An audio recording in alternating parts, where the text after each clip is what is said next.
Hi everyone, I'm Jackie and we are enjoying life's journey while on the path to financial freedom. Welcome to the channel. Welcome back to another paycheck to paycheck budget with me. We are going to be budgeting out our first paycheck of March, which happens to be Friday, March 1st. If you're new, thank you for joining me. If you have any questions about how I budget or do our cash flow plan, please leave them down below. If you're interested in seeing our progress and learning more about budgeting and cash flow planning, please consider subscribing, and let's jump on the Excel sheet. Alright you guys, so we are in March. So if you saw, I just budgeted out the full month over here, so if you missed that video, you can take a look at that. Obviously you can see those numbers here. We are extremely lucky this month because my husband gets 5 paychecks instead of just the 4 paychecks that we usually see. The month budget, I budget out what we're anticipated to make for the entire month, and I tell every single dollar where to go, or I keep track of where it's going so I can make adjustments for future budgets.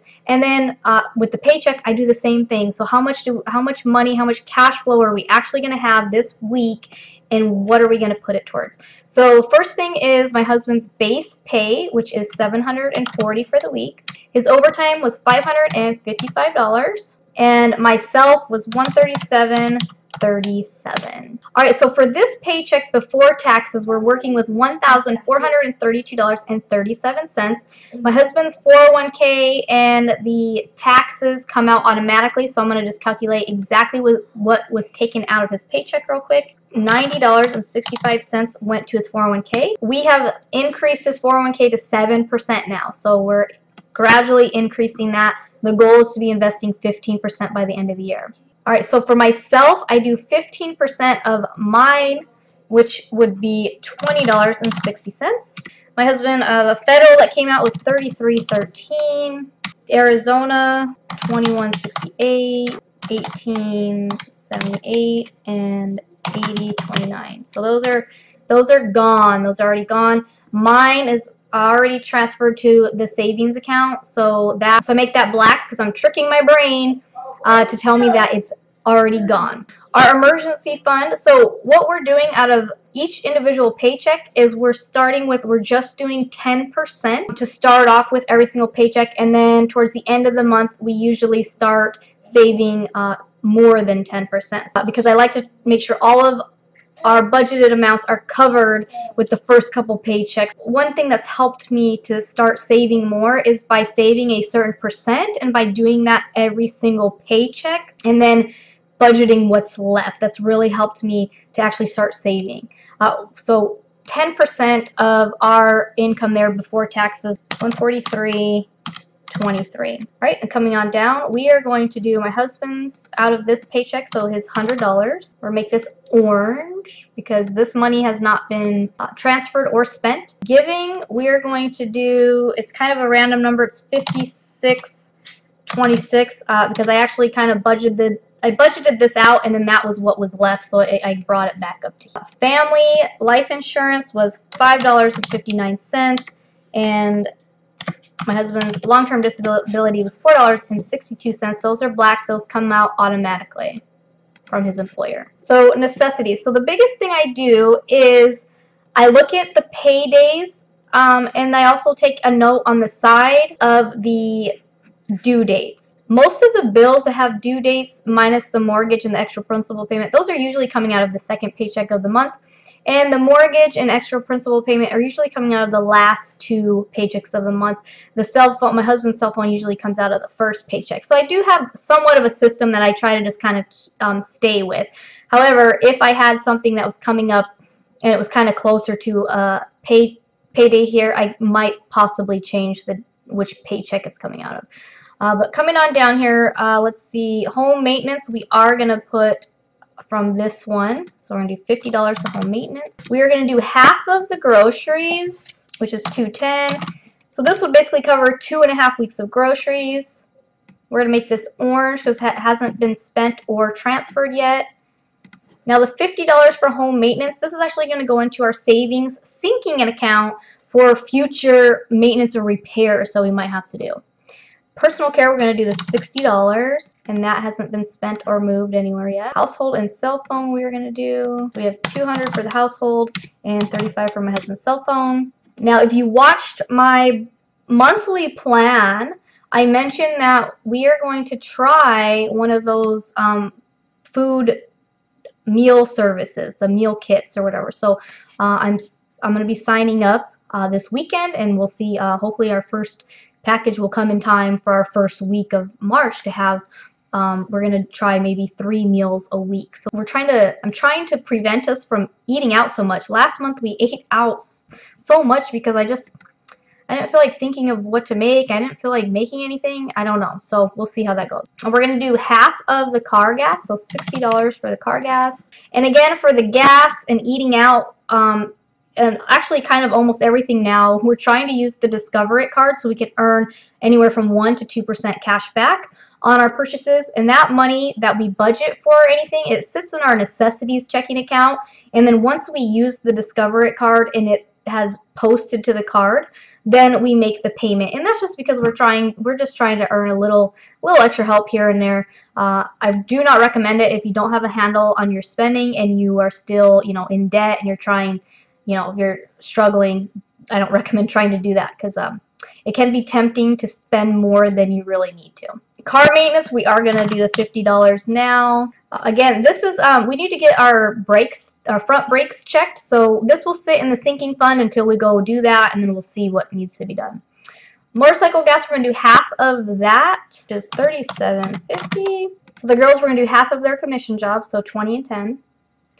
And then we're going to do half of eating out and half of date night type stuff, which actually we'll do a little less than half because we put more in the personal care for this time. We told every dollar where to go. So we started with $1,432.37. We told every single dollar where to go. That doesn't mean we don't have any money left. It just means we are taking control of our money. The next thing I do in these videos is I balance out the checkbooks and stuff over here. All right, so I still have $60 for the YMCA in our income account. So I want to make sure I put that in there first. Same thing, necessities. I am filming this on the 28th. So tomorrow, the mortgage will be coming out, but as of right now, it's still in there, along with the extra principal payment. I still have the payment for the water is in there. That comes out on the 10th of the month. We still have the insurance. That has not come out. That should be coming out later today. There's still the auto payment. So I paid the yearly balance for our or the motorcycle insurance, but the last auto payment was still set up, so I basically paid what was left. So it was $227 total minus the $48.40. So I went ahead and paid over the phone like $180 something so we could finish that out. Motorcycle maintenance for $835. We ended up using some of our tax refund so Ricky could finish the bike. He's basically getting a whole new body kit, new tires, and then he had a lot of mechanical things that had some parts that needed to be fixed, some parts that needed to be replaced. So that is in there. He has ordered everything using the Discover card, and then we'll just make the payment. This is $1052.08. Now this is what's left in there as well. I paid for our cruise using the Discover card, so this is in this account because I'll make that payment off of there. That way we just earn a little bit of the cash back. All right, so now let me put in what I have here. So emergency fund, we are actually up to $4,101.48. Awesome sauce. The 401k is up to $13.80. And then for vacation, now we have $13.65.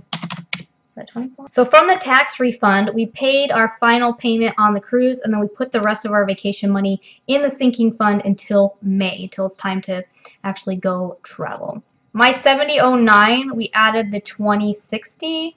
So this is 9069. That's in here now. Emergency fund now. So the emergency fund is now up to $4,144.71. Super excited about that. Ricky has his 100 in his checking account.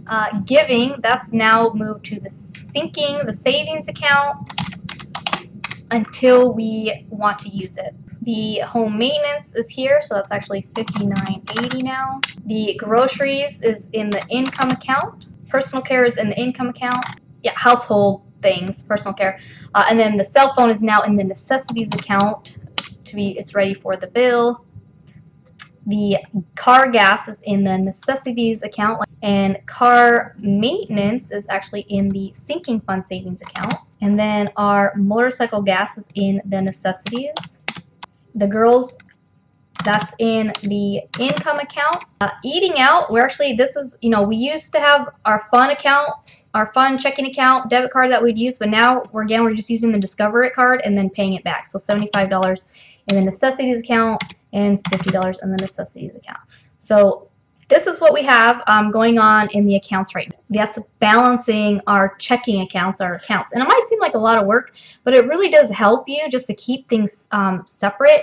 So, anything that's in the necessities account, it's not accidentally going to get spent if we go over on groceries or if we go over in a different area. We know those certain bills, like that money is designated to that, and we're okay. We're not accidentally going to go over it. Same thing by automatically transferring the savings over. As soon as it gets in the account, it gets transferred over there, and then you can just forget about it. Just let it be. The other reason that it's good to use a percentage is because then if you make more, you get to save a little bit more, but you also get to enjoy a little bit more. And if you happen to make less, you'll save a little bit less. So that way you're not worried about covering the other bills, as opposed to just saying, okay, I'm putting the set amount away every month. So I think using percentages when it comes to saving and investing definitely helps with the cash flow management. All right, guys, so thank you for joining me again for another Paycheck to Paycheck Budget with Me video. As always, thanks for watching, and I will see you next week. Bye.